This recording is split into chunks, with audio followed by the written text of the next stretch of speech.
पोराच्या मागे कष्टच लय. अहो या सरता सरत नाही. आता तसा आज होता दसरा, पण आपल्याला सुट्टी आहे. साईड होती नवीन मशिनरी ती घेतला परतीला चल म्हणले आलो पुसावळीत. तर मशीन उतरायची ती वड गावात गडी सगळं झालं गोळा.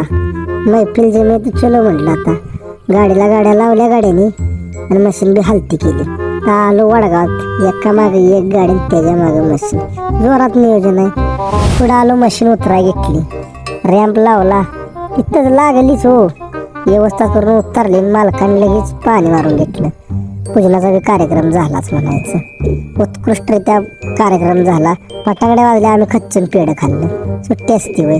आता पेढं खाल्ली ते म्हणल्यावर मालकाशी माहिती तर सांगितली पाहिजे. सांगितली माहिती लागलो वाटायला. पावसानं बी काय दरवर्षीप्रमाणे यंदा आपल्याला रेटलेलं. आलो पुसावळीत. इथं जरा म्हटलं आता परतीकचं काम आहे.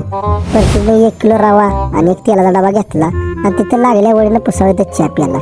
आता चहा मारलाय असल्या गारठीच्या वातावरणात म्हणलं चला घरी म्हटलं. तेवढ्यात वाटत गणेश शेठ काय करते तर एरिया घेऊन आली ती.